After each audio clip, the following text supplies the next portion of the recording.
കേന്ദ്രം ഞങ്ങൾക്ക് കടന്നിരുന്നില്ലേ, കേന്ദ്രം ഞങ്ങൾക്ക് കടന്നിരുന്നില്ലേ എന്ന് കേരളം കുറച്ച് കാലങ്ങളായിട്ട് ഇങ്ങനെ പറഞ്ഞുകൊണ്ടിരിക്കുകയാണ്. എന്നാൽ അതിന് ഒരു ഇടക്കാല ആശ്വാസം ആയിരിക്കുകയാണ്.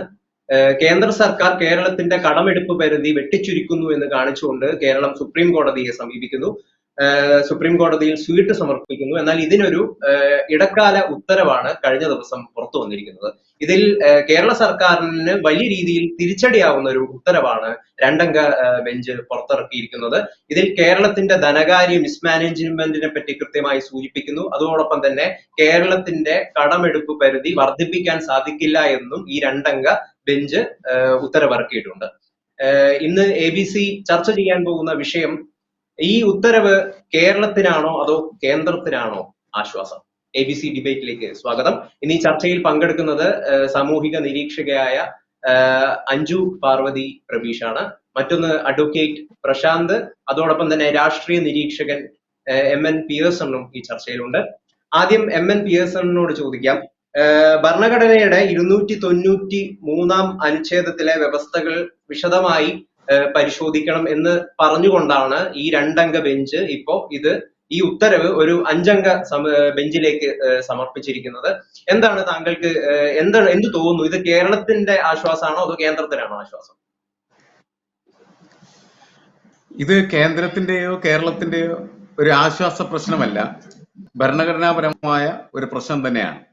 കാരണം നമ്മുടെ രാജ്യത്ത് നിലനിൽക്കുന്ന ഫെഡറൽ സംവിധാനത്തിനകത്ത് എത്രമാത്രം കാര്യങ്ങൾ ചെയ്യാനായിട്ടുള്ള സ്വാതന്ത്ര്യം സംസ്ഥാനത്തിനുണ്ട് എന്നും എത്രമാത്രം നിയന്ത്രണങ്ങൾ ഏർപ്പെടുത്താനായിട്ട് സംസ്ഥാനത്തിന് മേൽ എത്രമാത്രം നിയന്ത്രണം ഏർപ്പെടുത്താനായിട്ടുള്ള അധികാരം കേന്ദ്രത്തിനുണ്ട് എന്നതിനെ സംബന്ധിച്ചിടത്തോളം നിലനിൽക്കുന്ന അവ്യക്തതയുടെ ഭാഗമായിട്ടാണ് ഇപ്പോൾ 2 അംഗ ബെഞ്ച് ഇത് ഭരണഘടനാ ബെഞ്ചിന് കൈമാറിയിരിക്കുന്നത്. ഭരണഘടനാ ബെഞ്ച് പരിശോധിക്കേണ്ടത് ഭരണഘടനാ പ്രശ്നം തന്നെയാണ്. അപ്പൊ ഭരണഘടനാപരമായിട്ട് ഇങ്ങനെ ഒരു സംസ്ഥാനം ആവശ്യപ്പെടുന്ന അത്രമാത്രം കടമെടുക്കാനായിട്ട് സംസ്ഥാനത്തെ അനുവദിക്കാൻ പാടുണ്ടോ? അതുപോലെ തന്നെ സംസ്ഥാനത്തിന് മേൽ കേന്ദ്രത്തിന് ഇപ്പോൾ നടത്തിയിരിക്കുന്ന അല്ലെങ്കിൽ നടപ്പിലാക്കിക്കൊണ്ടിരിക്കുന്നതായിട്ടുള്ള നിയന്ത്രണം അതേപോലെ തുടരാനായിട്ട് സാധിക്കുമോ? ഈ പ്രശ്നമാണ് പ്രധാനമായിട്ടും പരിശോധിക്കാനായിട്ട് 5 അംഗ ബെഞ്ചിലേക്ക് യഥാർത്ഥത്തിൽ ഇത് കൈമാറ്റം ചെയ്യപ്പെട്ടിരിക്കുന്നത്.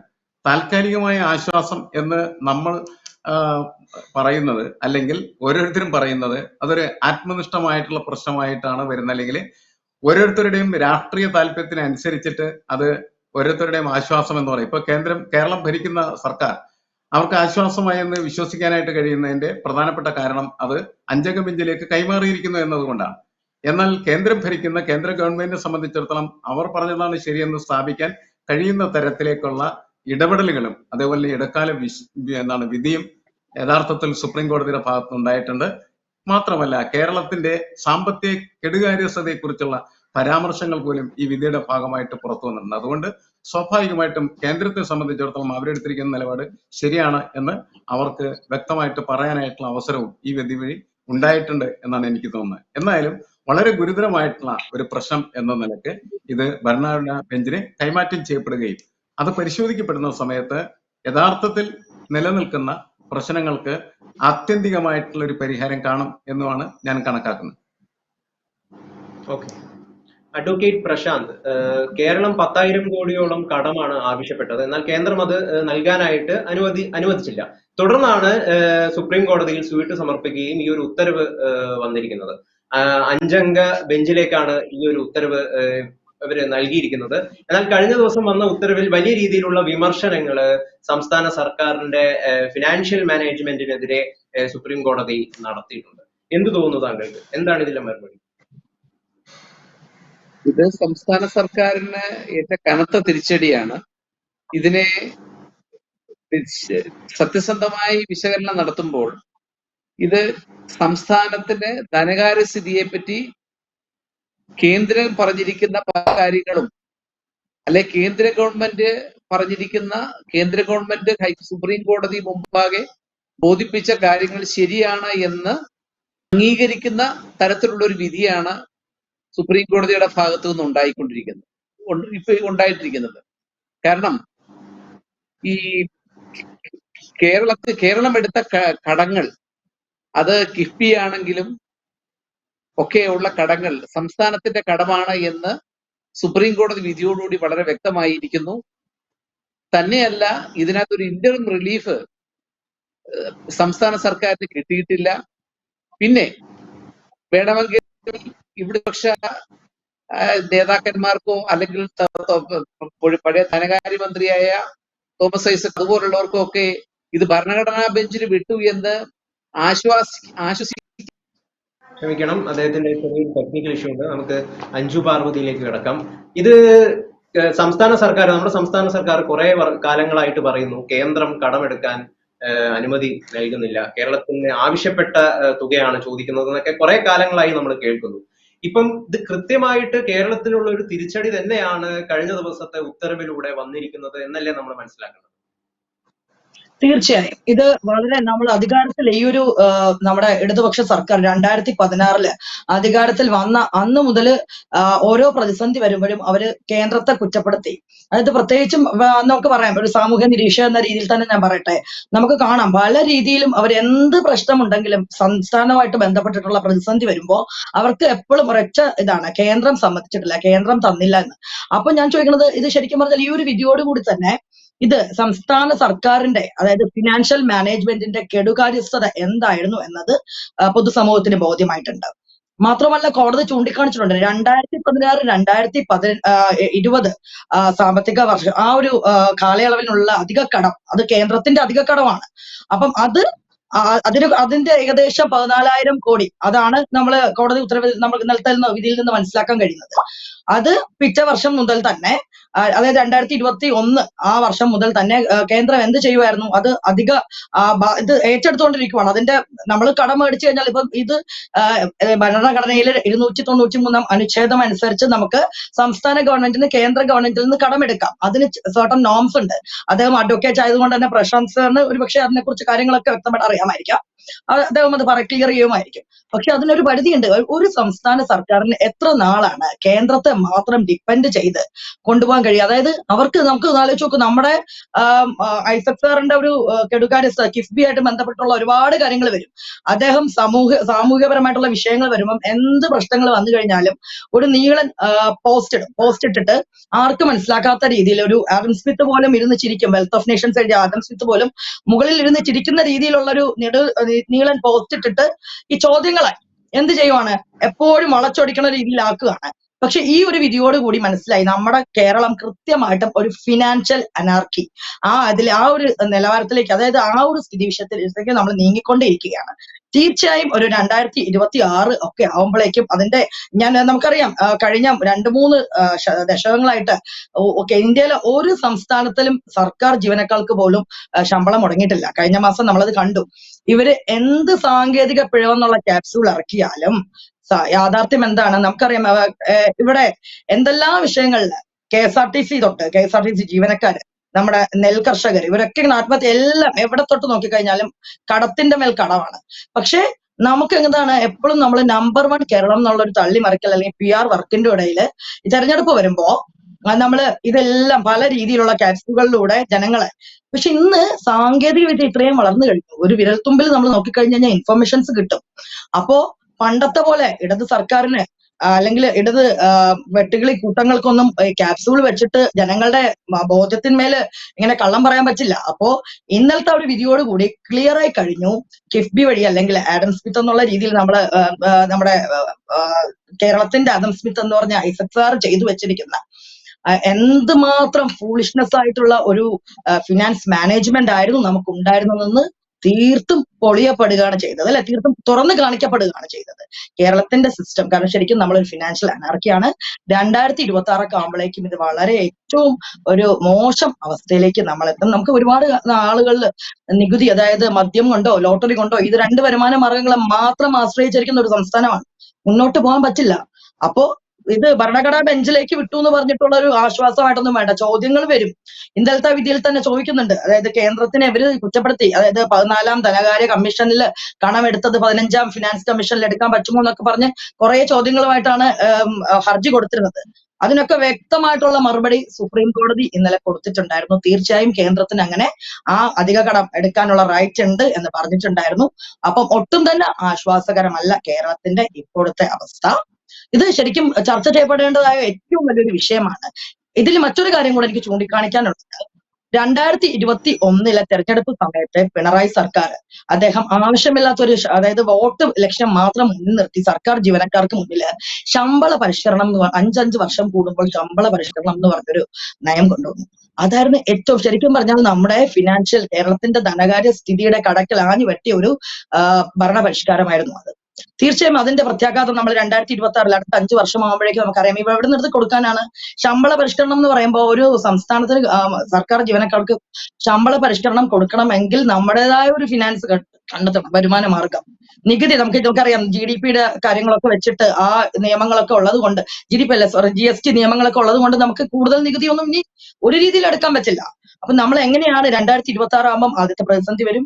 അതും കഴിഞ്ഞ് 2031 അടുത്ത ശമ്പള പരിഷ്കരണം വരുന്നതോടുകൂടി കേരളം ഏത് സിറ്റുവേഷനിൽ എത്തുന്ന വെച്ച് കഴിഞ്ഞാൽ ഏറ്റവും നമ്മുടെയൊക്കെ തലയ്ക്ക് മുകളിൽ കടം, ഓരോ ഇനി ജനിക്കാൻ വരുന്ന ഓരോ കുഞ്ഞിന്റെയും തലയ്ക്ക് മേലെ കടം ഉള്ള ഒരു സംസ്ഥാനമായിട്ട് നമ്മുടെ കേരളം മാറും. ശരിക്കും ഈ ഒരു നമുക്ക് ഏത് ചർച്ചയാണെങ്കിലും ശരിക്കും ഇപ്പൊ നമ്മൾ റൈറ്റ് നൗ തെരഞ്ഞെടുപ്പ് മാത്രമല്ലാതെ മുന്നിൽ കാണേണ്ട ഇത്തരം സാമൂഹിക വിഷയങ്ങളാണ് നമ്മൾ തീർച്ചയായും ചർച്ച ചെയ്യേണ്ടത്. Okay okay Shri NM Pearson, കഴിഞ്ഞ ദിവസം 24 പേജുള്ള വിധിപ്പകർപ്പാണ് പുറത്തു വന്നിരിക്കുന്നത്. ഇതിൽ കൃത്യമായിട്ട് സൂചിപ്പിക്കുന്നുണ്ട് കേരളം ആവശ്യപ്പെട്ട ഈ 10,000 കോടി രൂപ എന്തിനവരെടുക്കുന്നു, അതിനുള്ള അവകാശം എന്താണെന്ന് ബോധ്യപ്പെടുത്താൻ കേരളത്തിന് സാധിച്ചില്ല എന്ന് കൃത്യമായിട്ട് പറയുന്നുണ്ട്. അതോടൊപ്പം തന്നെ ഈ അവതരിപ്പിച്ച കണക്കിൽ പല രീതിയിലുള്ള പൊരുത്തക്കേടുകളും ഉണ്ട്. അപ്പോൾ നമുക്കറിയാം, കഴിഞ്ഞ വർഷമാണെന്ന് എനിക്ക് തോന്നുന്നു ഈ കോടതി നിർദ്ദേശപ്രകാരം 13,000 കോടി കേന്ദ്ര സർക്കാർ കേരളത്തിന് കടം അനുവദിച്ചിട്ടുണ്ട്. ഇത് കൂടാതെയാണ് വീണ്ടും കേരളം ഇങ്ങനെ ഈ കടം ആവശ്യപ്പെട്ടുകൊണ്ടിരിക്കുന്നത്. അതിൻ്റെ അകത്ത് ഉള്ള ഒരു പ്രധാന വിഷയമായിട്ട് എനിക്ക് തോന്നുന്നത്, ഇവർ ഉന്നയിക്കുന്ന തർക്കം എന്ന് പറഞ്ഞാൽ കേന്ദ്ര ഗവൺമെന്റിൽ നിന്ന് നേരിട്ട് കടമെടുക്കുന്ന കടം മാത്രമാണ് കടമായിട്ട് കണക്കാക്കാൻ പാടുള്ളൂ എന്നുള്ളതായിരുന്നു കേരളത്തിന്റെ ഒരു വാദം. അപ്പൊ കേരളം അത് കൂടാതെ പുറത്തു നിന്ന് കിഫ്ബി പോലെയുള്ളതായിട്ടുള്ള ഫണ്ട് റൈസിംഗ് പ്രോഗ്രാമിലൂടെ പണം കണ്ടെത്തുകയുണ്ടായി. ആ കടവും കേന്ദ്ര സർക്കാർ കേരളത്തിന്റെ കടമായിട്ട് തന്നെ കണക്കാക്കിയിട്ടാണ് ഇനി കടമെടുക്കാനായിട്ട് പറ്റില്ല, അതിന്റെ പരിധി ലംഘിക്കപ്പെട്ടിരിക്കുന്നു എന്ന് പറഞ്ഞിരുന്നു. അതിൽ ഒരു ക്ലാരിഫിക്കേഷൻ ആണ് കേരളം ആവശ്യപ്പെട്ടത്. ആ ക്ലാരിഫിക്കേഷനും ഇതേപോലെ തന്നെ ഗൗരവമുള്ള ഒരു ഭരണഘടനാ വിഷയം തന്നെയാണ്. കാരണം സംസ്ഥാനത്തിന് കേന്ദ്രത്തോട് കടം ചോദിക്കാൻ അവകാശമുണ്ട്, കേന്ദ്രം കടം കൊടുക്കുകയും ചെയ്യും. പക്ഷെ അതുകൂടാതെ ഈ കിഫ്ബി പോലെയുള്ളതായിട്ടുള്ള ഒരു ഫണ്ട് റേസിംഗ് സാധ്യമാണോ, അത് അനുവദനീയമാണോ എന്നുള്ളതും എനിക്ക് തോന്നുന്നു ഭരണഘടനാ ബെഞ്ചിന്റെ പരിധിയിൽ പരിശോധനയ്ക്ക് വിധേയമാകാൻ പോകുന്ന ഒരു വിഷയമാണ്. അതിലെന്താണ് തീരുമാനമെടുക്കുക എന്നുള്ളതിന് നമുക്ക് അത് കഴിഞ്ഞാലേ മനസ്സിലാക്കാനായിട്ട് പറ്റുള്ളൂ. പക്ഷേ നമ്മളുടെ ഈ കാലത്ത്, ആധുനിക കാലത്ത് സർക്കാരുകളെല്ലാം തന്നെ കടത്തിൽ പ്രവർത്തിച്ചുകൊണ്ടിരിക്കുന്ന സർക്കാരാണ്. 2026 ആകുമ്പോഴേക്കും ശരിയാണ്, കേരളം വളരെ ഗുരുതരമായിട്ടുള്ള സാമ്പത്തിക പ്രതിസന്ധിയിലേക്ക് പോകാൻ സാധ്യതയുണ്ട്. പക്ഷെ കേന്ദ്രത്തിന്റെയും അത്ര നല്ല ഒരു സാമ്പത്തിക കാര്യക്ഷമതയുള്ള പ്രവർത്തനമല്ല. കാരണം നമ്മളുടെ ഇപ്പോൾ ഉള്ള പൊതുകടം എന്ന് പറയുന്നത് വലിയ അതിഭീകരമായ രീതിയിൽ വർദ്ധിച്ചിരിക്കുകയാണ്. 155 ലക്ഷം കോടി രൂപയാണ് കേന്ദ്രത്തിന്റെ പൊതുകടം എന്ന് പറയുന്നത്. കഴിഞ്ഞ 10 വർഷക്കാലമായിട്ട് മോദി സർക്കാർ ഭരിക്കാൻ തുടങ്ങിയതിന് ശേഷം വർദ്ധിച്ചിരിക്കുന്നത് 100 ലക്ഷം കോടി രൂപയാണ്. 55 ലക്ഷം കോടി രൂപയാണ് അതുവരെയുള്ള കോൺഗ്രസ് ഗവൺമെന്റുകൾ ഉണ്ടാക്കി വെച്ചിരുന്നതായിട്ടുള്ള കടം. പക്ഷെ എങ്ങനെയാണ് ആ കടം വരുന്നതെന്ന് ചോദിച്ചാൽ, നമ്മുടെ ഇൻഫ്രാസ്ട്രക്ചർ ഡെവലപ്മെന്റിന് വേണ്ടിയിട്ടൊക്കെ നമ്മൾ ഫണ്ട് കണ്ടെത്തുമ്പോൾ സ്വാഭാവികമായിട്ടും അങ്ങനെയുള്ള കാര്യങ്ങളിലേക്ക് വരും. നമുക്ക് ആവശ്യം എന്ന് പറയുന്നത് ഒരു യാഥാർത്ഥ്യബോധത്തോടുള്ള സമീപനം തന്നെയാണ്. കാരണം ഇൻഫ്രാസ്ട്രക്ചർ ഡെവലപ്മെന്റ്, നമ്മുടെ റോഡുകൾ, അതേപോലെ തന്നെ മറ്റ് നമ്മുടെ വികസനത്തിന് ആവശ്യമായിട്ടുള്ള കാര്യങ്ങൾ, ഇതിനൊക്കെ പണം കണ്ടെത്തുന്നത് സ്വാഭാവികമായിട്ടും ബാങ്കുകളിൽ നിന്ന്, അല്ലെങ്കിൽ ഫിനാൻഷ്യൽ ഇൻസ്റ്റിറ്റ്യൂഷനിൽ നിന്ന്, അല്ലെങ്കിൽ ഇന്റർനാഷണൽ മോണിറ്ററി ഫണ്ട് പോലെയുള്ള സംവിധാനങ്ങൾ, world bank, Asian development bank, ഇങ്ങനെ ഒരുപാട് മേഖലകളിൽ നിന്നാണ് സാധാരണ നമ്മൾ പണം എടുത്തുകൊണ്ടിരിക്കുന്നത്. അത്തരം പണങ്ങൾ തന്നെയാണ് സാധാരണ രീതിയിൽ നമ്മുടെ രാജ്യത്തിന്റെ സാമ്പത്തിക അഭിവൃദ്ധിക്ക് വേണ്ടിയിട്ട് ഉപയോഗിക്കപ്പെടുന്നത്. അപ്പൊ കടം എന്ന് പറയുന്നത് ഒരു പ്രധാനപ്പെട്ട വിഷയമായിട്ട് ചർച്ച ചെയ്യേണ്ടതില്ല എന്നാണ് എനിക്ക് തോന്നുന്നത്. കാരണം കടമെടുക്കുക തന്നെയാണ് ഇത്തരത്തിലുള്ള വികസന പ്രവർത്തനങ്ങളിലേക്ക് പോകുന്നത്. കാരണം അത്ര ഭീകരമായിട്ടുള്ള ഒരു കടമാണ് യഥാർത്ഥത്തിൽ ഇപ്പോൾ കേന്ദ്ര ഗവൺമെന്റ് ഭാഗമായിട്ട് ഡെവലപ്പ് ചെയ്തിരിക്കുന്നത്. നേരത്തെ നമുക്കുണ്ടായിരുന്ന ഒരു ആളോഹരി കടം എന്ന് പറയുന്നത് 40,000-ലധികമായിരുന്നെങ്കിൽ ഇപ്പോൾ 1 ലക്ഷത്തിലധികമായിട്ട് വർദ്ധിച്ചിട്ടുണ്ട്. പക്ഷെ ആ കടം വരുന്നത് ഇങ്ങനെയാണ് വരുന്നത്. നമ്മൾ എതിർക്കേണ്ട പ്രധാനപ്പെട്ട ഘടകം എന്ന് പറയുന്നത് കെടുകാര്യസ്ഥത കൊണ്ടും അതേപോലെ തന്നെ ഉപയോഗശൂന്യമായിട്ടുള്ള കാര്യങ്ങൾക്ക്, ദൂർത്തിനൊക്കെ വേണ്ടിയിട്ട് പണം കടമെടുത്ത് നമ്മളെ വല്ലാത്ത കടക്കണിയിലാക്കുന്ന ഒരു സംഭവത്തിലേക്ക് സർക്കാർ പോകുന്നുണ്ടെങ്കിൽ അതിനെ ശക്തമായിട്ട് എതിർക്കണം. ഇപ്പൊ കേരളം എതിർക്കപ്പെടുന്നത് ആ ഒരു വിഷയത്തിൽ തന്നെയാണ്. ഈ പണം ചെലവഴിക്കപ്പെടുന്നത്, ആ ചെലവഴിക്കപ്പെടുന്ന പണം നേരത്തെ എന്താണ് ഇതിന്റെ ഈ നമ്മുടെ ചർച്ചയിൽ തന്നെ അഞ്ജു സൂചിപ്പിച്ച ഒരു പ്രധാനപ്പെട്ട കാര്യം നമ്മളുടെ എന്താണ് ഉദ്യോഗസ്ഥർക്ക് ശമ്പളം വർദ്ധിപ്പിച്ചു കൊടുക്കാന്ന്. നമ്മുടെ രാഷ്ട്രീയ പാർട്ടികളെ സംബന്ധിച്ചിടത്തോളം അത്തരത്തിലുള്ള ശമ്പള വർധനവ് കൊടുക്കാതെ അവർക്ക് മുന്നോട്ട് പോകാനായിട്ട് കഴിയില്ല. കാരണം ഈ ഗവൺമെന്റ് ഫോഴ്സ് എന്ന് പറയുന്നത് ഒരു വലിയ വോട്ട് ബാങ്ക് തന്നെയാണ്. എല്ലാ സർക്കാരുകളും അങ്ങനെയാണ്. ഇപ്പൊ കേന്ദ്രവുമായി കഴിഞ്ഞാലും ക്ഷാമബത്ത വർദ്ധിപ്പിക്കും ഇലക്ഷന് തൊട്ടും. കാരണം അവരെ സംതൃപ്തിപ്പെടുത്തേണ്ട വലിയൊരു ആവശ്യമാണ്. കേരളത്തിലെ ആണെന്ന് വെച്ചാൽ കേരളത്തിലെ ഗവൺമെന്റ് അല്ലെങ്കിൽ ഏത് സംസ്ഥാനത്തായി കഴിഞ്ഞാലും അതാത് ഗവൺമെന്റുകൾ ഇതെല്ലാം ചെയ്തുകൊണ്ടിരിക്കും. അപ്പൊ അങ്ങനെ വോട്ട് ലഭ്യമാക്കുന്നതിന് വേണ്ടിയിട്ട് ജനപ്രീതിക്ക് വേണ്ടിയിട്ട് ഒക്കെ നമ്മൾ എടുക്കുന്നതായിട്ടുള്ള സാമ്പത്തിക ഇടപാടുകൾ എന്ന് പറയുന്നത് രാജ്യത്തിന്റെ അല്ലെങ്കിൽ സംസ്ഥാനത്തിന്റെ സാമ്പത്തികമായിട്ടുള്ള നട്ടെല്ല് തകർക്കുന്നതാണ് എങ്കിൽ അത് ഒരു കാരണവശാലും അനുവദിക്കാനായിട്ട് പാടില്ല എന്നുള്ളതാണ്. ഇപ്പൊ കഴിഞ്ഞ ദിവസത്തെ വിധിയിൽ സുപ്രീം കോടതി ചൂണ്ടിക്കാണിച്ചിരിക്കുന്ന ഒരു പ്രധാനപ്പെട്ട പ്രശ്നമാണ്. നിങ്ങൾ ആവശ്യപ്പെടുന്നത് പോലെ കടമെടുക്കാനായിട്ട് നിങ്ങളെ അനുവദിച്ചാൽ മറ്റു സംസ്ഥാനങ്ങളിൽ നാളെ എന്താണ് ചട്ടിയുമായിട്ട് വരും, ഞങ്ങൾക്കും കടം തരുമെന്നും അത്. അങ്ങനെ കടം എത്ര ആർക്കും ആവശ്യപ്പെടാവുന്ന രീതിയിലേക്ക് വരും. നമ്മളുടെ വ്യക്തിപരമായിട്ടുള്ള ജീവിതത്തിൽ അങ്ങനെ തന്നെയാണ്. കടത്തിനൊക്കെ വളരെ കൃത്യമായിട്ടുള്ള നിയന്ത്രണങ്ങൾ ആവശ്യമാണ്. ഞാൻ പറയുന്നത് സംസ്ഥാന ഗവൺമെന്റും അതുപോലെ കേന്ദ്ര ഗവൺമെന്റും ഒക്കെ നിയന്ത്രണം വേണം. കാരണം ഇതിനൊക്കെ ആരാണ് സമാധാനം പറയാൻ പോകുന്നത്? ഇതിന്റെ കടക്കാരെന്ന് പറയുന്നത് നമ്മളൊക്കെ ഓരോരുത്തരുമായി തീരുകയാണ്. ഈ ആളോഹരി കടം എന്ന് പറയുന്നത് ഓരോ വ്യക്തിയും ബാധിക്കുന്നതായിട്ടുള്ള കടമായി തീരുകയാണ് ചെയ്യുന്നത്. അപ്പൊ നമ്മൾ പറയും നമ്മൾ ആരും ഒന്നും കൊടുത്തു തീർക്കാനായിട്ട് പോകുന്നത്. എനിക്കൊന്ന് കുറെ കാലങ്ങൾക്ക് മുമ്പ് ഒരു രാജ്യം, ആ രാജ്യത്തിന്റെ ഒരു ഭാഗം തന്നെ വിറ്റാണ് അവരുടെ കടത്തിൽ നിന്ന് അവര് മുക്തി നേടിയത് എന്നുള്ള കാര്യം നമ്മൾ മനസ്സിലാക്കേണ്ടത് ആവശ്യമാണ്. അപ്പൊ അങ്ങനത്തെ ഒരു സ്ഥിതിയിലേക്കൊന്നും ഒരു കാരണവശാലും നമ്മുടെ ഭരണകൂടം ഇപ്പൊ സിലോണിലെ ശ്രീലങ്കയിലെ കാര്യം എന്നൊക്കെ പറഞ്ഞ് കടത്തിന്റെ അതിഭീകരമായിട്ടുള്ള അവസ്ഥയിലേക്ക് എത്തിയാണ്. നമ്മളതൊക്കെ ഒരു പാഠമായിട്ട് എടുക്കേണ്ടതാണ്.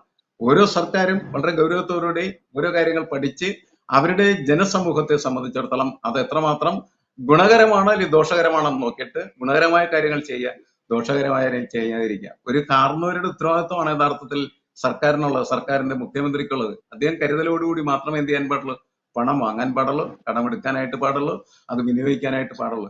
ഇതല്ലാതെ ഇവിടെയുള്ള എല്ലാ ആളുകളും ദൂർത്തടിച്ച് നശിച്ചുപോട്ടെ എന്ന് പറയുന്ന ഒരു മുടിയൻ സമീപനം നമുക്കൊരു കാലത്തും പാടില്ല. അതിന്റെ ഒരു കടിഞ്ഞാണിനെ കുറിച്ചുള്ള ചർച്ചയാണ് പ്രധാനമായിട്ട് ഈ ഇനി വരാൻ പോകുന്നതായിട്ടുള്ള ഭരണഘടന ബെഞ്ചിന് ഉണ്ടാകാൻ പോകുന്നതെന്നാണ് എനിക്ക് തോന്നുന്നത്. അത് വേണം എന്നുള്ള അഭിപ്രായക്കാരനെ. പ്രശാന്ത്, നമ്മളെ പൊതുകടം വലിയ രീതിയിൽ കേന്ദ്ര സർക്കാർ വന്നതിന് ശേഷം വലിയ രീതിയിൽ വർദ്ധിച്ചു എന്നുള്ളത് നമ്മുടെ കഴിഞ്ഞ കുറച്ച് വർഷങ്ങളായിട്ടൊക്കെ വലിയ രീതിയിൽ കേരളത്തിന്റെ കടമെടുപ്പിനെ വലിയ രീതിയിൽ വിമർശിക്കുന്ന ഒരു സാഹചര്യം ഉണ്ടായിട്ടുണ്ട്. പക്ഷെ നമ്മൾ മനസ്സിലാക്കേണ്ട ഒരു കാര്യം എന്ന് പറയുന്നത് കേരളം മാത്രമല്ല ഈ രീതിയിൽ കടമെടുക്കുന്ന സംസ്ഥാനം എന്ന് പറയുന്നത്. കേരളത്തിനെക്കാട്ടിയും വലിയ രീതിയിൽ കടമെടുത്ത മറ്റ് സംസ്ഥാനങ്ങളാണ് ഗുജറാത്ത് അല്ലെങ്കിൽ മഹാരാഷ്ട്ര പോലുള്ള മറ്റ് സംസ്ഥാനങ്ങൾ. അപ്പൊ ഒരു വികസന പ്രവർത്തനം കേരളത്തിന്റെ ക്ഷേമത്തിനായിട്ട് തീർച്ചയായിട്ടും കടമെടുപ്പ് അത്യാവശ്യമായിട്ടുള്ള ഒരു സംഗതിയല്ലേ? അതിനെ എന്തിനാണ് ഈ രീതിയിൽ പഴിചാരേണ്ട ആവശ്യമുണ്ട്? അല്ല, കേരളത്തിലെ ധനകാര്യമന്ത്രിയായിരുന്ന തോമസ് ഐസക് ഇന്നിപ്പം മാധ്യമങ്ങളെ കാണുകയാണെങ്കിലും അദ്ദേഹം പറയുന്ന ഒരു കാര്യമുണ്ട്. അദ്ദേഹം പലപ്പോഴും പാർട്ടി ക്ലാസ്സുകളില് നമ്മുടെ സന്ദേശ സിനിമയിലെ ചില കഥാപാത്രങ്ങളുണ്ടല്ലോ, ആ സന്ദേശ സിനിമയിലെ കഥാപാത്രങ്ങൾ സംസാരിക്കുന്ന ശൈലിയിലാണ് അദ്ദേഹം സംസാരിക്കുന്നത്. അദ്ദേഹം പലപ്പോഴും അതിനെ വളച്ചു കെട്ടി വേറെ രീതിയിലാണ് ഒരു പാർട്ടി ക്ലാസ്സിൽ പാർട്ടി സഖാക്കന്മാരോട് പറയുന്ന രീതിയിലാണ് അദ്ദേഹം ഇന്നും പറയും ഇപ്പൊ ഈ കിഫ്ബിയും പെൻഷൻ ഫണ്ടും സംസ്ഥാന സർക്കാരിന്റെ കടമാണ് എന്നുള്ള സുപ്രീം കോടതിയുടെ ഒബ്സർവേഷനെ പറ്റി ചോദിച്ചാലും അദ്ദേഹം അപ്പോഴും അതിനെ വേറെ തരത്തിൽ അതിനെ ന്യായീകരിച്ച് മുന്നോട്ട് പോകുന്ന ഒരു സമീപനമായിരിക്കും. ഇപ്പൊ ഇവിടെ പ്രശ്നം എന്താന്ന് ചോദിച്ചാൽ PHM സാർ പറഞ്ഞ ഒരു കാര്യം സത്യമാണ്. ഇത് തെരഞ്ഞെടുപ്പുമായി ബന്ധപ്പെട്ടുകൊണ്ട് കേന്ദ്ര സർക്കാരിനെ കുറ്റപ്പെടുത്തിക്കൊണ്ട് സുപ്രീം കോടതിയിലോട്ട് പോയാൽ ഒരു പരിധി വരെ കേന്ദ്ര സർക്കാരിനെതിരെ സുപ്രീം കോടതിയെ സമീപിക്കുക, കേന്ദ്ര സർക്കാരിനെതിരെ സമരം ചെയ്യുക, ഇത്തരത്തിലുള്ള സമീപനം സ്വീകരിച്ചാൽ അത് പൊതുജനങ്ങൾ, കേരളത്തിലെ മൈനോറിറ്റി വോട്ടുകൾ അല്ലെങ്കിൽ കേരളത്തിലെ ജനത്തിനിടയിൽ സ്വീകാര്യത കൂടുമെന്നുള്ള തരത്തിലുള്ളൊരു വിലയിരുത്തൽ കേരളത്തിലെ ഇടതുപക്ഷ മുന്നണിക്കും വലതുപക്ഷ മുന്നണിക്കും ഉണ്ട്. അപ്പൊ സ്വാഭാവികമായിട്ടും കേന്ദ്ര സർക്കാർ ഞങ്ങളെ കടമെടുക്കാൻ അനുവദിക്കുന്നില്ല, കേന്ദ്ര സർക്കാർ ഞങ്ങൾക്ക് ഫണ്ട് തരുന്നില്ല, കേന്ദ്ര സർക്കാർ ഞങ്ങൾ കിഫ്ബിയിൽ നിന്ന് എടുത്ത ലോൺ പോലും സംസ്ഥാന സർക്കാരിന്റെ പിന്നെ ലോണിന്റെ പട്ടികയിലാണ് പെടുത്തിയിരിക്കുന്നത്. ഇത്തരത്തിലുള്ള ചില തെറ്റായ ആരോപണങ്ങൾ ഉന്നയിച്ചുകൊണ്ടാണ് പോയതിന്റെ ഒരു യഥാർത്ഥ തിക്തഫലമാണ് ഇന്ന് അനുഭവിച്ചത്. യഥാർത്ഥത്തിൽ ഈ സുപ്രീം കോടതിയുടെ വിധിയിൽ സംസ്ഥാന സർക്കാരിന് ആശ്വസിക്കാൻ പറ്റിയ ഒരു സംഗതി പോലും ഇതിനകത്തില്ല. പിന്നെ ഭരണഘടനാ ബെഞ്ചിന് വിട്ടു എന്ന് വേണമെങ്കിൽ പറഞ്ഞൊരു ആശ്വാസം വേണമെങ്കിൽ അത് ഭരണഘടനാ ബെഞ്ചിന് വിട്ടിട്ടില്ലേ എന്ന് പറഞ്ഞ് ആശ്വസിക്കാമെന്നുള്ളതല്ലാതെ ഈ സുപ്രീം കോടതിയിൽ 10 കോടി രൂപയുടെ മുടക്കിയാണ് കേരളത്തിലെ ഈ പറയുന്ന മഹാരാഷ്ട്രയുടെ കാര്യം പറഞ്ഞു, അല്ലെങ്കിൽ ഗുജറാത്തിന്റെ കാര്യം പറഞ്ഞു. മഹാരാഷ്ട്രയുടെയോ ഗുജറാത്തിന്റെയോ സാഹചര്യമാണോ കേരളത്തിലുള്ളത്? കേരളത്തിൽ നല്ലൊരു വ്യവസായങ്ങളുണ്ടോ? കേരളത്തിൽ എന്താണ് ഉള്ളത്? കേരളം എത്ര കോടി രൂപയാണ് സുപ്രീം കോടതിയിലും ഹൈക്കോടതിയിലും വക്കീലന്മാർക്ക് ഫീസ് ഇനത്തിൽ തന്നെ കൊടുത്തിട്ടുള്ളത്? അപ്പൊ ഒരിക്കലും നമ്മുടെ കടവും പിന്നെ മറ്റ് സംസ്ഥാനങ്ങളുടെ കടങ്ങളുമായിട്ട് ഒരിക്കലും താരതമ്യം ചെയ്യാൻ പറ്റത്തില്ല. ആ ഒരു യാഥാർത്ഥ്യം കൂടി നമ്മൾ മനസ്സിലാക്കണം. പിന്നെ കേരളത്തിലെ തോമസ് ഐസക്കിനെ സംബന്ധിച്ച് പറഞ്ഞാൽ തോമസ് ഐസക് നല്ലൊരു ധനകാര്യ മന്ത്രിയല്ല ആയിരുന്നില്ല എന്ന് വളരെ വ്യക്തമായി അടിവരയിടുന്ന തരത്തിലുള്ള ഒരു വിധിയാണ് ഇന്ന് സുപ്രീം കോടതിയിൽ നിന്നുണ്ടായിരിക്കുന്നത്. അഞ്ജു പാർവതി, ഇപ്പം ഞാനിപ്പോ നേരത്തെ പറഞ്ഞതുപോലെ തന്നെ മറ്റ് സംസ്ഥാനങ്ങളിലൊക്കെ വലിയ രീതിയിലുള്ള കടമെടുപ്പ് നടത്തിക്കൊണ്ടാണ് അവരുടെയുള്ള ക്ഷേമ പ്രവർത്തനങ്ങളായാലും വികസന പ്രവർത്തനങ്ങളൊക്കെ ആയാലും നടത്തുന്നത്. അപ്പം സ്വാഭാവികമായിട്ടും കേരളത്തിൽ ഒരു വ്യവസായശാലകൾ വരണമെങ്കിൽ, അല്ലെങ്കിൽ സർക്കാർ സംരംഭങ്ങളായി വ്യവസായശാലകളൊക്കെ തുറക്കണമെങ്കിൽ ഇത്തരം രീതിയിലുള്ള കടമെടുപ്പ് അത്യാവശ്യമല്ലേ? ഒന്നാമത്തെ കാര്യം, കേരളത്തിൽ ഇപ്പോൾ തന്നെ ഖജനാവ് കാലിയാണ്. അപ്പം തുടർന്ന് അങ്ങോട്ട് നീങ്ങണമെങ്കിൽ കടമെടുപ്പ് അത്യാവശ്യമാണ്. ഓക്കെ, അതിനെക്കുറിച്ച് കാര്യം പറയാം. അതെ, കടമെടുപ്പ് അത്യാവശ്യം ഓരോ സംസ്ഥാനത്തിന്റെ നിലനിൽപ്പിന് ആവശ്യ സാഹചര്യങ്ങളിൽ കടമെടുക്കേണ്ടി വരും. അത് ഭരണഘടന വന്നിട്ടുണ്ട്, കേന്ദ്രത്തിൽ നിന്ന് നമുക്ക് കടമെടുക്കാം സംസ്ഥാനങ്ങൾക്ക്. പക്ഷേ ബാക്കി സംസ്ഥാനങ്ങളുമായിട്ട് കമ്പയർ ചെയ്യുമ്പോൾ എവിടെ നമ്മൾ കടമെടുപ്പും നമ്മുടെ കേരളവും വികസനവും എവിടെ എത്തി നിൽക്കുന്നു? ഏത് കേന്ദ്ര പദ്ധതി ഉണ്ടെങ്കിലും ആ കേന്ദ്ര പദ്ധതിയുടെ പേരടിച്ചു മാറ്റി നമ്മൾ ഫ്ലെക്സ് ബോർഡ് അടിച്ചു വെച്ചിട്ട് ഞങ്ങൾ ചെയ്തു എന്നുള്ള രീതിയിൽ വികസന പ്രവർത്തനങ്ങളെ താറടിച്ച് കാണിക്കുന്നതാണോ വികസനം? അല്ലെ, അത് PR വർക്ക് ചെയ്യുന്നതാണോ വികസനം? പറ്റിക്കഴിഞ്ഞാൽ ശരിക്കും പറഞ്ഞ ഭാരത് റൈസ് വരെ കേരള റൈസ് എന്നാക്കും അവസരം ഉണ്ടായിരുന്നെങ്കിൽ അത് ചെയ്യുന്നതാണ് നമ്മുടെ സഖാക്കൾ. എനിക്ക് ഏറ്റവും വിഷമം തോന്നുന്നതെന്ന് വെച്ച് കഴിഞ്ഞാൽ ഒരുപാട് പ്രതീക്ഷകളുമായിട്ട്, അതായത് മർദ്ദിതർക്കും ചൂഷിതർക്കും തൊഴിലാളി വർഗത്തിനും വേണ്ടി നിലകൊള്ളുന്നു എന്ന് പറഞ്ഞു വന്ന ഒരു പാർട്ടി, കുഞ്ചൻ നമ്പ്യാരുടെ ഒരു വരികളുണ്ട്, അരിമണി തല്ല് കുറയ്ക്കാനില്ല പക്ഷെ തരിവള ഇട്ട് നടക്കാൻ മോഹം. ആ രീതിയാണ് നമുക്ക് ശരിക്കും പറഞ്ഞു. പിയേഴ്സൺ സാർ പറഞ്ഞു ഒരു സംസ്ഥാനത്തിന്റെ കാരണവരാണ്, അതായത് പണ്ടത്തെ തറവാട് വീടുകളുടെയൊക്കെ കാരണവന്മാരെ നോക്കും അല്ലെ, എങ്ങനെയാണ് തറവാട് വീട് കൊണ്ടുപോകേണ്ടത്, അതുപോലെ ഒരു സംസ്ഥാനത്തിന് കാര്യക്ഷമമായിട്ട് കൊണ്ടുപോകേണ്ട ഒരു മുഖ്യമന്ത്രിയും അദ്ദേഹം നേതൃത്വം കൊടുക്കുന്ന ഒരു മന്ത്രിസഭയും ഈ കേരളത്തിൽ എന്താ ചെയ്യുന്നത്? കഴിഞ്ഞ അവരുടെ രണ്ടാമത്തെ ഭരണം 2 വട്ടം ഒരിക്കൽ കിറ്റ് കൊടുത്ത് വീണ്ടും ജനങ്ങളുടെ പാട്ടിലാക്കി.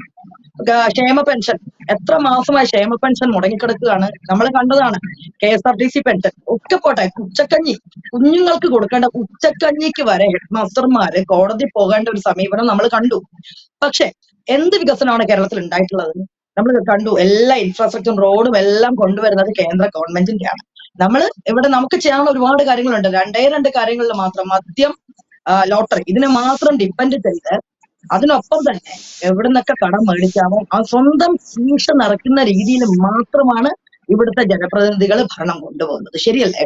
നമുക്ക് ഒരു പ്രളയം വന്നു കഴിഞ്ഞാൽ ഉടനെ ഡച്ച് സാങ്കേതിക വിദ്യ പഠിക്കാൻ വേണ്ടിയിട്ട് ഫാമിലിയോട് കൂടി പോവുകയാണ് നെതർലൻഡ്സിൽ, അല്ലെങ്കിൽ മറ്റ് യൂറോപ്യൻ വിദേശ പഠനത്തിന് പര്യടനങ്ങൾക്കായിട്ട് നമ്മുടെ സർക്കാർ ചെലവഴിച്ച കോടികൾ എത്രയാണ്? ഒക്കെ പോട്ടെ, കേരളം അതീവ പ്രതിസന്ധിയിൽ ഓരോ പ്രാവശ്യവും കടം എടുത്തുകൊണ്ടിരിക്കുകയാണ്. തോമസ് സാർ എന്ന് പറഞ്ഞ തോമസ് ഐസക് എന്ന് പറഞ്ഞ കേരളം കണ്ട ഏറ്റവും മോശമായിട്ടുള്ള ഫിനാൻസ് മിനിസ്റ്റർ, അദ്ദേഹത്തിന്റെ കഴിഞ്ഞു ആ ഒരു ടേം കഴിഞ്ഞിട്ട് ആ ഒരു മന്ത്രിസഭ, ഇതിൽ എല്ലാവർക്കും അറിയാം കിഫ്ബി എന്തുമാത്രം മണ്ടത്തരൊക്കെയാണ് കാണിച്ചതെന്നൊക്കെ അറിയാം. ഇതെല്ലാം കഴിഞ്ഞിട്ട് ഇത്രയും കടമാണ്, നമ്മുടെ ഒരു സംസ്ഥാനത്തിന്റെ നിലനിൽപ്പ് തന്നെ കടത്തിന്റെ പുറത്താണെന്ന് അറിഞ്ഞിട്ട് ഇവിടെ കേരളീയം പോലൊരു പരിപാടി, ഇത്രയും ദൂർത്ത് എത്ര കോടികളാണ് ഫ്ലെക്സ് തൊട്ട്, ഞാനൊക്കെ ട്രിവാൻഡ്രം ആയതുകൊണ്ട് നമുക്കറിയാം ഇവിടെ കോടികൾ ചെലവഴിച്ച് എന്താണ് ഒരു കേരളീയം പരിപാടിയിൽ കേരളത്തിന്റെ നമ്മുടെ കേരളം ഉണ്ടായതിന്റെ വാർഷികം എന്ന് പറഞ്ഞിട്ട് തിരുവനന്തപുരം മാത്രം കേന്ദ്രീകരിച്ച ഒരു പരിപാടി, സെമിനാർ, കോടികൾ എന്തിനു വേണ്ടിയിട്ട്? ഈ ഭരണത്തിന്റെ കീഴില് സഖാക്കന്മാർക്ക് അവർക്ക് കീശ നിറയ്ക്കാൻ വേണ്ടിയിട്ട് മാത്രം. അങ്ങനെ പറഞ്ഞു കഴിഞ്ഞാൽ ആർക്കെങ്കിലും നിഷേധിക്കാൻ പറ്റുമോ? അതെല്ലാം കഴിഞ്ഞു നവകേരള യാത്ര എന്ന പേരിൽ കോടികൾ, ആ ബസ് ഇപ്പൊ ഇവിടെ അപ്പൊ കോടികൾ ചെലവഴിച്ച് ഒരു യാത്ര നടത്തി. എന്തിനു വേണ്ടി? എന്ത് ക്ഷേമമാണ് നമുക്ക് കിട്ടിയത്? ജനക്ഷേമം എന്ത്? ഈ ഒരു ഗവൺമെന്റ് വന്ന ശേഷം ജനങ്ങൾക്ക് വേണ്ടി എന്ത് ചെയ്തു? എന്ത് വികസനമാണ് നമുക്ക് കാണിക്കാനുള്ളത്? എന്തും റോഡിന്റെ കൺസ്ട്രക്ഷൻ ആണെങ്കിൽ കേന്ദ്രത്തിന്റെ എന്ത് വികസനമാണ് നമ്മൾ കാണുന്നുണ്ട്. ടൂറിസം എന്ന് പറഞ്ഞിട്ട് വികസനം വർക്കലയിൽ നമ്മൾ കണ്ടു. എന്താ കണ്ടത്? എത്രയോ കോടി ചെലവഴിച്ചതാണ്. അപ്പൊ അത് രണ്ടാഴ്ചയിലായിട്ടുള്ളൂ അല്ലെ? വർക്കടയിൽ അപകടം തന്നെ ഉണ്ടായി, തകർന്നു വീഴുകയാണ് ചെയ്യുന്നത്. ഫ്ലോട്ടിംഗ് ബ്രിഡ്ജ്, ഇങ്ങനെ പാലം. അപ്പൊ എന്ത് വികസനമാണ് ഇവിടെ? ഇവിടെ അഴിമതി. ശരിക്കും പറഞ്ഞാല് നമ്മുടെ സിസ്റ്റമാണ് മാറേണ്ടത്. മർദ്ദിതർ പിന്നെ എന്തെങ്കിലും ഒരു വ്യവസായം ഇവിടെ സ്ഥാപിക്കാൻ പറ്റുമോ? അപ്പൊ കൊടിയുമായിട്ട് എത്തില്ലേ നമ്മുടെ സഖാക്കന്മാര്? ഇത് ചോദിക്കുമ്പോ എല്ലാം രാഷ്ട്രീയത്തിലേക്ക് വഴിമാറും എന്ന് പറയണ്ട. നമ്മുടെ കൺമുന്നില് സാമൂഹികപരമായിട്ട് നമ്മൾ കാണുന്ന കാര്യങ്ങളാണ് നമ്മൾ ചോദ്യം ചെയ്യുന്നത്. ഇവിടെ ചോദ്യം ചെയ്തു കഴിഞ്ഞാല് രാഷ്ട്രീയം ചോദിക്കുന്ന ആളുടെ രാഷ്ട്രീയം കൊണ്ടുവന്നിട്ട് അതിനെ താറടിച്ച് കാണിക്കുന്ന ഒരു രീതി. ഇതൊക്കെ മാറ്റം വരണം. വികസനത്തില് ബിഗ് സീറോ ആണ് നമ്മൾ. കടമെടുക്കാൻ നമ്പർ 1 ആണ് കേരളം.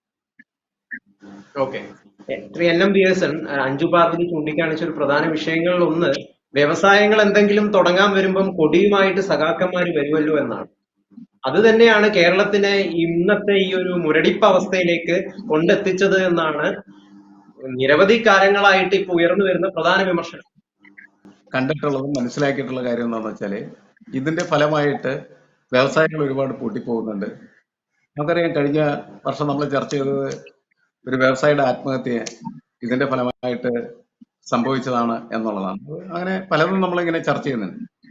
പക്ഷെ നമ്മൾ അതിൻ്റെ അകത്ത് പരിശോധിക്കേണ്ട ഒരു പ്രധാനപ്പെട്ട കാര്യം എന്ന് പറയുന്നത് അനിയന്ത്രിതമായിട്ട് ട്രേഡ് യൂണിയൻ സംവിധാനങ്ങൾ വളരാനും വികസിക്കാനും അനുവദിച്ചതിന്റെ ഫലമായിട്ട് കേരളം ഏറ്റുവാങ്ങിയൊരു ദുരന്തമാണ്. പക്ഷെ അത് കേരളത്തിന്റെ അതിന്റെ ഒരു അഡ്വാൻറ്റേജ് ഉണ്ട്. കേരളത്തിലെ ഈ തൊഴിലാളികൾ എന്ന് പറയുന്നത് അതിപ്പോ എല്ലാ രാഷ്ട്രീയ പാർട്ടിയിലും പെട്ട തൊഴിലാളികളുണ്ടാവും. അവർക്ക് മാന്യമായിട്ട് കൂലി കിട്ടുന്ന ഒരു സംസ്ഥാനം എന്ന് പറയുന്നത് കേരളമാണ്. അതുകൊണ്ടാണ് നമ്മുടെ സംസ്ഥാനത്ത് ബീഹാറികൾ, ആസാമികൾ, ബംഗാളികൾ ഇവരെല്ലാം വന്ന് പണിയെടുക്കുന്നത്. അവർക്ക് അവരുടെ സംസ്ഥാനത്ത് 300 രൂപ സമയത്ത് ഇവിടെ ഒരു പണിയെടുക്കുമ്പോൾ ഒരു ദിവസം അവർക്ക് 800 രൂപയും 900 രൂപയും ഒക്കെ കിട്ടും. അത് നമ്മുടെ ഒരു അഡ്വാൻറ്റേജ് ആണ് ശരിക്കും പറഞ്ഞാൽ കേരളത്തിന്. പക്ഷേ നേരത്തെ വ്യവസായങ്ങൾ കൂട്ടാനായിട്ട് കൊടിയുമായി ചെല്ലുന്നത് നമുക്ക് അതിന്റെ ഭാഗമായിട്ട് സംഭവിച്ച ഡിസഡ്വാൻറ്റേജ്. നമുക്ക് ഓരോരോ പ്രവർത്തനങ്ങളിലും ഇങ്ങനെ അഡ്വാൻറ്റേജ് ആയിട്ടുള്ള ഒരു വശം ഉണ്ടാവും, ഡിസഡ്വാൻറ്റേജ് ഒരു വശമാണ്. നമ്മളുടെ പൊതുസമൂഹത്തിന്റെ ജോലി എന്ന് പറയുന്നത് ഈ ഡിസഡ്വാൻറ്റേജ് എന്ന് പറയുന്നത് ഇല്ലാതാക്കാൻ പരിശ്രമിക്കുകയാണ്. അഡ്വാൻറ്റേജ് എന്ന് പറയുന്നത് നിലനിർത്തുന്നത് തന്നെയാണ് നല്ലത്. കാരണം എന്താണ്? തൊഴിലാളിക്ക് ഈ 800 രൂപ നമ്മുടെ ഇവിടെ 1000 രൂപ കൊടുത്താലേ ഒരു തൊഴിലാളിയെ പണിക്ക് കിട്ടുകയുള്ളൂ. അപ്പൊ ഈ 1000 രൂപ ഒരു സാധാരണ തൊഴിലാളിക്ക് കിട്ടുന്ന ഒരു സംസ്ഥാനം എന്ന് പറഞ്ഞാൽ തൊഴിലാളിയുടെ ജീവിത നിലവാരം എന്ന് പറഞ്ഞാൽ വളരെ ഉയർന്നതായിരിക്കും. പക്ഷെ അതിനു വേണ്ടിയിട്ട് നേരത്തെ പറഞ്ഞതുപോലെ സംഘടിതമായി സംരംഭങ്ങൾ വരുന്ന സമയത്ത് ആ സംരംഭങ്ങൾ കൂട്ടിപ്പിക്കുന്നതിന് വേണ്ടിയിട്ടുള്ള പ്രവർത്തനമായി മാറിക്കഴിഞ്ഞപ്പോൾ നമ്മളുടെ പൊതുവരുമാനത്തെ സംബന്ധിച്ചിടത്തോളം അത് വലിയ തരത്തിലുള്ള തടസ്സമായിട്ട് മാറിത്തീരുകയാണ്. എന്ന് വെച്ചാൽ നമുക്ക് ഒരു വശത്തൂടെ വ്യവസായ രീതികളിലൂടെ വളരേണ്ടതായിട്ടുള്ള വളർച്ച എന്ന് പറയുന്നത് നമ്മളുടെ വല്ലാതെ ചുരുങ്ങി പോവുകയാണ് ചെയ്യുന്നത്. ഇപ്പോൾ MRF എന്ന് പറയുന്നത് മലയാള മനോരമയുടെ ഒരു സ്ഥാപനമാണ്. പക്ഷെ അവർ കൊണ്ട് അവരുടെ ഫാക്ടറി വെച്ചത് കേരളത്തിലല്ല. കേരളത്തിന്റെ സുപ്രഭാതം, കേരളത്തിനെ ഉണർത്തുന്നത്, കേരളത്തിന്റെ മഹാഗീതം എന്നൊക്കെ പറഞ്ഞിട്ട് ഉണർത്തുമ്പോൾ പാടുന്ന മലയാള മനോരമ അവരുടെ പ്രധാനപ്പെട്ട സ്ഥാപനം കൊണ്ടുവച്ച് നമ്മുടെ അതിർത്തിക്ക് തൊട്ടപ്പുറത്തുള്ള മറ്റു സംസ്ഥാനത്താണ്. എന്നിട്ടാണ് അത് വലിയൊരു ഫാക്ടറി പോലെ. അത് അവർ മാത്രമല്ല, എല്ലാ ആളുകളും അങ്ങനെയാണ് ചെയ്യുന്നത്. കാരണം എന്ന് വെച്ചാല് അവിടെ നമ്മളുടെ തൊഴിലാളിയേക്കാൾ വളരെ കുറച്ച് കൂലിക്ക് പണിയെടുക്കാൻ പറ്റുന്നതായിട്ട് തൊഴിലാളികളെ ലഭിക്കുന്നത്. അപ്പൊ ഈ തൊഴിലാളികൾക്ക് ഉയർന്ന കൂലി കിട്ടുന്ന ഒരു സംസ്ഥാനം എന്നുള്ളത് നമ്മളുടെ പോസിറ്റീവ് ആസ്പെക്റ്റും, അതുപോലെ തന്നെ സംരംഭങ്ങളൊക്കെ തല്ലിത്തകർക്കുകയും അടിച്ചുപൊളിക്കുകയും കൂട്ടിക്കുകയൊക്കെ ചെയ്യുന്നതായിട്ടുള്ള നമ്മളുടെ ഒരു സമീപനം എന്ന് പറയുന്നത് നമ്മൾ വളരെ നെഗറ്റീവ് ആയിട്ടുള്ള ആസ്പെക്റ്റുമാണ്. ഇതിനെ ബാലൻസ് ചെയ്യാൻ പറ്റാതെ പോയതാണ് കേരളത്തിന്റെ ഒരു വലിയ രാജ്യമാണ്. താങ്കൾ പറയുന്നത് വ്യവസായങ്ങളെ കൂടുതൽ സർക്കാർ പ്രൊമോട്ട് ചെയ്യണം എന്നാണ്. അല്ല, സർക്കാരുകൾക്ക് പ്രൊമോട്ട്, സർക്കാരുടെ മാത്രം പ്രശ്നമല്ല, നമ്മുടെ പൊതുസമൂഹത്തിന്റെ ഒരു പ്രശ്നമാണ്. നമുക്ക് എങ്ങനെയാണ് നമ്മുടെ വ്യവസായങ്ങൾ നമുക്ക് വലിയ വ്യവസായം ഉണ്ടായിരുന്ന ഒരു മേഖലയുണ്ട്, കളമശ്ശേരി എന്ന് പറയുന്ന എറണാകുളം ജില്ലയിൽ. അതായിരുന്നു നമ്മളുടെ വ്യവസായ മേഖല എന്ന് പറയുന്നത്. നിരവധി ഫാക്ടറികൾ ഉണ്ടായിരുന്നു. ആ ഫാക്ടറികൾ ഒട്ടുമിക്കത് ഇപ്പൊ പൂട്ടിപ്പോയി. മനസ്സിലായി. കൊമിൻകോ ബിനാലി സിംഗ്, അതുപോലെ TCC, HIL എന്ന് പറയുന്നത് ഹിന്ദുസ്ഥാൻ ഇൻസ്റ്റിറ്റ്യൂട്ട് ലിമിറ്റഡ് എന്ന് പറയുന്ന ഫാക്ടറി എന്ന് പറയുന്നത് ഇന്ത്യയിലെ തന്നെ നമ്പർ 1 ഫാക്ടറി ആയിരുന്നു. പക്ഷെ അത് പൂട്ടിപ്പോയി. അതുമാതിരി നിരവധി ഫാക്ടറികൾ ഉണ്ടായിരുന്ന ഒരു പ്രദേശമാണ് ശരിക്കും പറഞ്ഞിട്ടുണ്ടെങ്കിൽ നമ്മുടെ വ്യവസായ മേഖല എന്ന് പറയുന്നത്. അത് എല്ലാം കൂട്ടി എന്നാണ് പൂട്ടിപ്പോകുമ്പോൾ എനിക്ക് ആര് പൂട്ടിപ്പോകുന്നതും കൂടെ നമ്മൾ ചർച്ചാ തൊഴിലാളി വിഷയമാക്കണ്ടേ? പൂട്ടിപ്പോയി. ഒരു തൊഴിലാളികൾക്ക് നമ്മൾ തൊഴിലാളികൾക്ക് കൂലിയുടെ കാര്യത്തിനകത്ത് ഒരു വിയോജിപ്പുണ്ട് പിയേഴ്സൺ സാറിനോട്. മറുപടി പറയാൻ സമയം തരാം. ആദ്യം അഞ്ജു പറഞ്ഞോളൂ. പിയർസൺ സാർ പറഞ്ഞു നമ്മുടെ ഒരുപാട് വ്യവസായങ്ങൾ പൂട്ടിപ്പോയ കാര്യങ്ങൾ അല്ലെങ്കിൽ ഒരുപാട് ഉണ്ടായിരുന്നു എന്ന് പറയുന്നു. പക്ഷെ അപ്പൊ അവിടുത്തെ ക്വസ്റ്റ്യൻ നമുക്ക് വരേണ്ടത് ആര് പൂട്ടിച്ചു എന്നുള്ളതാണ്. അതാണ് പ്രസക്തമായിട്ടുള്ള ചോദ്യം. ശരിക്കും തൊഴിലാളി വർഗത്തിന് വേണ്ടി നിലനിൽക്കുന്ന ഒരു പാർട്ടി എന്ന് പറഞ്ഞ് അധികാരത്തിൽ വന്നാൽ, അധികാരമല്ലെങ്കിൽ തന്നെ നമ്മുടെ കേരളീയ പൊതുസമൂഹത്തിന്റെ മുന്നിൽ ഇപ്പൊ ഈ അധികാരം അല്ലല്ലോ, അതിന് മുന്നേ വന്ന ഒരു പാർട്ടി എപ്പോഴും ഏത് ചെറുകിട ഇതായിക്കോട്ടെ, ഏത് നമ്മുടെ വ്യവസായ സംരംഭങ്ങൾ പൂട്ടാൻ മുന്നിൽ നിൽക്കുന്നത് ആ ഒരു പ്രസ്ഥാനത്തിലെ തൊഴിലാളി വർഗമാണ്. അപ്പൊ അത് ആലോചിച്ചു, അതാണ് പൊതുസമൂഹം ഏറ്റവും കൂടുതൽ ചർച്ച ചെയ്യേണ്ടത്. പിന്നെ മറ്റൊന്ന് കൂലിയുടെ കാര്യം പിയർസൺ സാർ പറഞ്ഞു, ശരി തന്നെയാണ്. പക്ഷെ നമ്മൾക്ക് എന്താണ് നമ്മുടെ ഡെവലപ്മെന്റ്? ഗൾഫ് മലയാളികൾ, അതാണ് പ്രവാസികളുടെ പണം. ആ പണം ഉള്ളത് കൊണ്ട് മാത്രമാണ് നമ്മുടെ കേരളം ഇന്ന് കാണുന്ന ഒരു അവസ്ഥയിൽ എത്തി നിൽക്കുന്നത്. ഇപ്പൊ പക്ഷെ എന്നിട്ട് നമ്മൾ ശ്രദ്ധിക്കേണ്ട ഒരു ഇതുണ്ട്, ഒരു വിഭാഗം ഇന്ന് നമ്മുടെ എന്താ പറയാ, അത് കെട്ടിട നിർമ്മാണ മേഖല വൻ തകർച്ച നേരിടുകയാണ്. ഇതൊന്നും ചർച്ച ആവുന്നില്ല. പക്ഷെ നമ്മൾ നോക്കുമ്പോൾ അറിയാം എവിടെ നിൽക്കുന്നു, അത് എവിടത്തേക്ക് പോകുന്നു എന്നറിയാം. ആ പ്രതിസന്ധിയിലേക്ക് അത് പോയിക്കൊണ്ടിരിക്കുവാണ്. ഇതൊക്കെ ഇങ്ങനത്തെ നമുക്ക് പറയേണ്ടതെന്ന് വെച്ച് കഴിഞ്ഞാൽ സമൂഹത്തിന്റെ സമൂലമായ മാറ്റം വരേണ്ട ആവശ്യകതയ്ക്ക് നമുക്ക് ഓരോ ചർച്ചയിൽ മാധ്യമങ്ങൾ കൊണ്ടുവരേണ്ടത് ഇത്തരം കാര്യങ്ങളാണ്. എവിടൊക്കെയാണ് നമ്മൾ അഡ്വാൻറ്റേജസിനേക്കാളും ഡ്രോബാക്സ് എവിടെയാണ് നമ്മൾ ഇവിടെ? കാരണം നമുക്ക് ഒരുപാട് ചർച്ച ചെയ്യേണ്ട സമയങ്ങളോ അല്ലെങ്കിൽ ഇനി മുന്നോട്ട് പോകേണ്ട അങ്ങനൊന്നും ഇല്ല. ശരിക്കും പറഞ്ഞാൽ കേരളത്തിൽ ഏറ്റവും വലിയൊരു ഭീകരമായ ഒരു അവസ്ഥ നമ്മൾ നേരിട്ടുകൊണ്ടിരിക്കുകയാണ്. അപ്പൊ അതിൽ നമുക്ക് എന്ത് ചെയ്യാൻ പറ്റും? അതാണ് നമ്മൾ ചർച്ച ചെയ്യേണ്ട മറ്റൊരു വിഷയം. അഡ്വക്കേറ്റ് പ്രശാന്ത്, അവസാനമായി താങ്കൾക്കിലേക്ക് ഈ കേരളത്തിലെ ഈ മുരടിപ്പ് കൊണ്ടുവരാൻ ആര് പൂട്ടിച്ചു വ്യവസായശാലകൾ? ഈ വ്യവസായശാലകൾ ഇപ്പൊ പിയേഴ്സൺ സാർ പറഞ്ഞതിനോട് ഒരു വിയോജിപ്പുണ്ട്. പിയേഴ്സൺ സാർ പറഞ്ഞു കേരളത്തിലാണ് ഏറ്റവും കൂടുതൽ ബീഹാറിൽ നിന്നും ഉത്തർപ്രദേശിൽ നിന്നും ഒക്കെ തൊഴിലാളികൾ വരുന്നു പറഞ്ഞു. യഥാർത്ഥത്തിൽ നമ്മൾ മനസ്സിലാക്കേണ്ട കാര്യം, കേരളത്തിൽ നിന്ന് തമിഴ്നാട്ടിൽ നിന്ന് പോലും ഒരു തൊഴിലാളിയെ കിട്ടുന്നില്ല. തമിഴ്നാട്ടിൽ കേരളത്തിനേക്കാട്ടി തൊഴിൽ കൂലി കൂടുതലുണ്ട്. ഇപ്പൊ കേരളത്തിൽ ആകെ കിട്ടുന്ന തൊഴിലാളികൾ പശ്ചിമ ബംഗാളിൽ നിന്നുള്ള തൊഴിലാളികൾ മാത്രമാണ് കേരളത്തിൽ കിട്ടിക്കൊണ്ടിരിക്കുന്നത്. അവിടെ നിന്നുള്ള ലേബേഴ്സിനെ കൊണ്ട് മാത്രമാണ് നമ്മൾ കൺസ്ട്രക്ഷൻ മേഖലയിലായാലും അഗ്രികൾച്ചർ മേഖലയിലായാലും ഒക്കെ തന്നെ വർക്ക് ചെയ്യിച്ചുകൊണ്ടിരിക്കുന്നത്. അപ്പം പിന്നെ കേരളത്തിലെ വ്യവസായശാലകൾ പൂട്ടത്തിനെ പറ്റി, കിറ്റെക്സ് ഇവിടുന്ന് പോയില്ലേ, വി-ഗാർഡ് ഇവിടുന്ന് പോയില്ലേ, MRF ഇവിടുന്ന് പോയില്ലേ? കേരളത്തിലെ മിക്ക വ്യവസായങ്ങളും തമിഴ്നാട്ടിലോ ആന്ധ്രയിലോ മഹാരാഷ്ട്രയിലോ കേരളത്തിലെ പ്രധാനപ്പെട്ട കർഷകർ അടുത്ത സമയത്ത് ഇടുക്കി ഭാഗത്തുള്ള പ്രധാനപ്പെട്ട കുറച്ച് കർഷകര് ഇപ്പൊ മഹാരാഷ്ട്രയിൽ പാട്ടത്തിനെടുത്ത് അവിടെ കൃഷി ചെയ്യുകയാണ്, കർണാടകത്തിൽ പോയി കൃഷി ചെയ്യുന്നുണ്ട്. അപ്പൊ കേരളത്തിൽ കാർഷിക വികസനം മാത്രമല്ല, വ്യവസായം മാത്രമല്ല, മറ്റു ഒരു തരത്തിലുള്ള വ്യവസായങ്ങളും ഇവിടെ വ്യവസായമാണെങ്കിലും കൃഷിയാണെങ്കിലും ഇവിടെ തുടങ്ങാൻ പറ്റത്തില്ല എന്നുള്ളൊരു സാഹചര്യം വന്നു. പിന്നെ കേന്ദ്ര സർക്കാരിനെതിരെ ഒരു ഹർജിയുമായി സുപ്രീം കോടതിയിൽ പോകുമ്പോൾ സ്വാഭാവികമായിട്ടും കേരളത്തിൽ അതിന്റെ ഗുണം കിട്ടുന്നത് കേരളത്തിലെ ഇടതുപക്ഷ മുന്നണിക്കാണ്. കാരണം കേന്ദ്ര ഗവൺമെന്റിനെ നിശിതമായി എന്ന് വിമർശിച്ചുകൊണ്ടിരുന്നാൽ ഒരു നിശ്ചിത ശതമാനം വോട്ടുകൾ അട്രാക്ട് ചെയ്യാൻ ഏത് മുന്നണി, അത് UDF ആണെങ്കിലും LDF ആണെങ്കിലും, ഏറ്റവും കൂടുതൽ കേന്ദ്ര സർക്കാരിനെ വിമർശിക്കുന്ന ആരാണോ അവർക്ക് ഇത്ര ശതമാനം വോട്ട് പ്ലസ് ആണ്. അതാണ് ഇതിന്റെ എല്ലാം പ്രധാനപ്പെട്ട കാര്യം. മലയാള മനോരമ ഇന്ന് പറഞ്ഞിട്ടുണ്ട്, വേലിയിൽ ഇരുന്ന പാമ്പിനെ എടുത്ത് തോളത്തിട്ട പോണക്കായി സുപ്രീം കോടതി പോയതെന്ന്. എന്നും കേന്ദ്ര സർക്കാരിനെ എതിരെ നിശ്ചിതമായ വിമർശനം നടത്തുന്ന മലയാള മനോരമ ഇന്ന് പറഞ്ഞിരിക്കുന്നത് ഇതാണ് പറഞ്ഞിരിക്കുന്നത്. ഫലത്തിന് ഇതേ ഉള്ളൂ. സുപ്രീം കോടതിയിൽ പോയി ഒരു നേട്ടവും ഉണ്ടായിട്ടില്ല. ധനകാര്യമന്ത്രിയായിരുന്ന തോമസ് ഐസക്ക് കാണിച്ചു കൂട്ടിയതെല്ലാം ടോട്ടൽ ഫൂളിഷ്നെസ് ആയിരുന്നു എന്നുള്ളത് വളരെ വ്യക്തമായി തന്നെ ഇന്നത്തെ ഈ സുപ്രീം കോടതിയുടെ വിധിയോടുകൂടി തന്നെ വ്യക്തമായിട്ടുണ്ട്. ഇത് സംസ്ഥാന സർക്കാരിനേറ്റ ഒരു കനത്ത തിരിച്ചടി തന്നെയാണ്. സംസ്ഥാന സർക്കാരിനേറ്റ കനത്ത തിരിച്ചടിയാണ് കഴിഞ്ഞ ദിവസത്തെ സുപ്രീം കോടതി 2 അംഗ ബെഞ്ചിന്റെ വിധി എന്ന് പറയുമ്പോഴും CPM ഇത് പറയുന്നത് കേരളത്തിന്റെ പോരാട്ടം 5 അംഗ ബെഞ്ചിലേക്ക് എത്തിയിരിക്കുന്നു എന്നാണ്. എന്തായാലും ഈ 5 അംഗ ബെഞ്ചിന്റെ തീരുമാനം എന്താവും എന്ന് നമുക്ക് കാത്തിരുന്ന് കാണാം. കടം വെറുതെ അനാവശ്യത്തിനെടുത്ത് കേരളത്തെ മുട്ടിപ്പിക്കുന്നത് എന്തായാലും നല്ലതല്ല. ചർച്ചയിൽ പങ്കെടുത്ത എല്ലാവർക്കും വളരെയധികം നന്ദി. കൂടുതൽ വാർത്തകളും വിശേഷങ്ങളും നിങ്ങളിലേക്ക് എത്താൻ ABC മലയാളം സബ്സ്ക്രൈബ് ചെയ്യുക, ബെൽ ബട്ടണും അമർത്തുക.